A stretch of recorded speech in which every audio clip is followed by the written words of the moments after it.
ओम श्री गणेशाय नमः।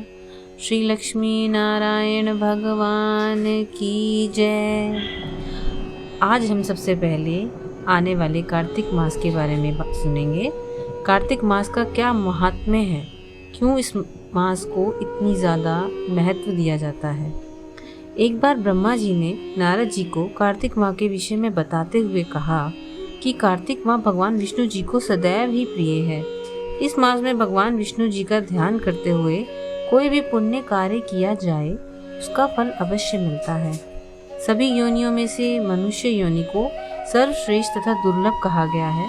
अतः प्रत्येक मनुष्य को कार्तिक माह में पुण्य कर्म करने चाहिए, क्योंकि इस माह में सभी देवतागण मनुष्य के समीप हो जाते हैं।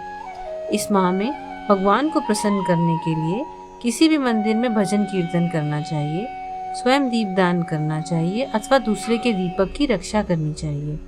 भगवान का सारूप्य तथा मोक्ष पद प्राप्त करने के लिए तुलसी तथा आंवले के वृक्ष को भगवत स्वरूप मानकर उसका पूजन करना चाहिए। जो मनुष्य कार्तिक माह में जमीन पर सोता है उसके सभी पाप युगों युगों के लिए नष्ट हो जाते हैं। मनुष्य अरुणोदय काल में जागरण कर गंगा में स्नान करके करोड़ों जन्मों के पापों को धो डालता है। अब हम कार्तिक माह के पहले अध्याय की कथा का श्रवण करेंगे। वो श्री लक्ष्मी नारायण भगवान की जय। सूत जी ने कहा, श्री कृष्ण जी से अनुमति लेकर देवर्षि नारद के चले जाने के पश्चात सत्यभामा प्रसन्न होकर भगवान कृष्ण से बोली, हे प्रभु, मैं धन्य हुई, मेरा जन्म सफल हुआ। मुझ जैसी त्रैलोक्य सुंदरी के जन्मदाता भी धन्य हैं, जो आपकी 16,000 स्त्रियों के बीच में आपकी परम प्यारी पत्नी बनी। मैंने आपके साथ नारद जी को वह कल्पवृक्ष आदि पुरुष विधि पूर्वक दान में दिया, परंतु वही कल्पवृक्ष मेरे घर लहराया करता है। यह बात मृत्युलोक में किसी स्त्री को ज्ञात नहीं है। हे त्रिलोकीनाथ, मैं आपसे कुछ पूछने की इच्छुक हूँ।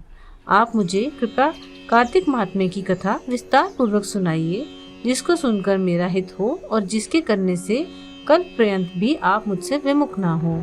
सूत जी आगे बोले, सत्यभामा के ऐसे वचन सुनकर श्री कृष्ण ने हंसते हुए सत्यभामा का हाथ पकड़ा और अपने सेवकों को वहीं रुकने के लिए कहकर विलास युक्त अपनी पत्नी को कल्प वृक्ष के नीचे ले गए। फिर हंसकर बोले, हे प्रिय, 16,000 रानियों में से तुम मुझे प्राणों के समान प्यारी हो। तुम्हारे लिए मैंने इंद्र एवं देवताओं से विरोध किया था। हे कांते, जो बात तुमने मुझसे पूछी है उसे सुनो।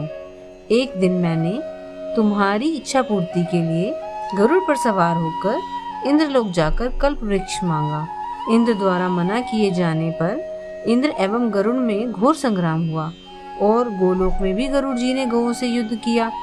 गरुड़ की चोंच से उनके कान एवं पूंछ कट कर गिरने लगे, जिससे 3 वस्तुएं उत्पन्न हुई। कान से तंबाकू, पूंछ से गोभी और रक्त से मेहंदी बनी। इन तीनों का प्रयोग करने वाले को मोक्ष नहीं मिलता। तब गौओं ने भी क्रोधित होकर गरुड़ पर वार किया, जिससे उनके 3 पंख टूटकर गिर गए। इनके पहले पंख से नीलकंठ, दूसरे से मोर और तीसरे से चकवा चकवी उत्पन्न हुए। हे प्रिय, इन तीनों का दर्शन करने मात्र से ही शुभ फल प्राप्त हो जाता है। यह सुनकर सत्यभामा ने कहा, हे प्रभु, कृपया मुझे मेरे पूर्व जन्मों के विषय में बताइए कि मैंने पूर्व जन्म में कौन कौन से दान, व्रत व जप नहीं किए हैं। मेरा स्वभाव कैसा था, मेरे जन्मदाता कौन थे और मुझे मृत्युलोक में जन्म क्यों लेना पड़ा। मैंने ऐसा कौन सा पुण्य कर्म किया था जिससे मैं आपकी अर्धांगिनी हुई। श्री कृष्ण ने कहा, हे प्रिय, अब मैं तुम्हारे द्वारा पूर्व जन्म में किए गए पुण्य कर्मों का विस्तार पूर्वक कहता हूँ, उसे सुनो।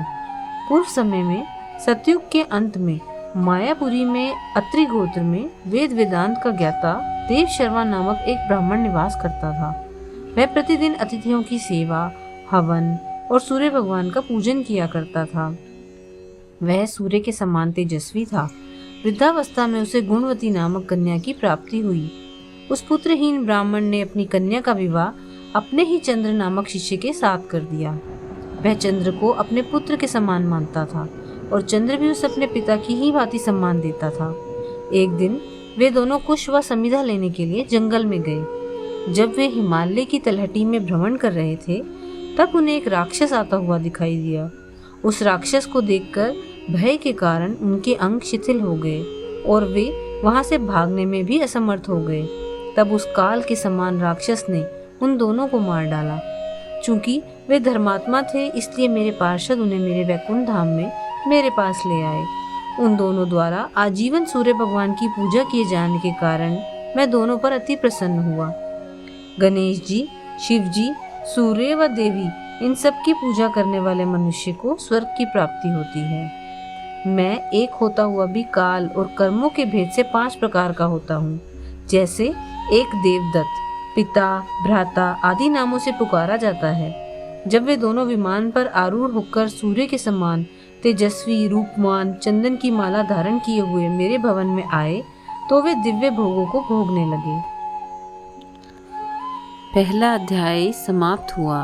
बोल श्री लक्ष्मी नारायण भगवान की जय। श्रीमन नारायण नारायण नारायण, भजमन नारायण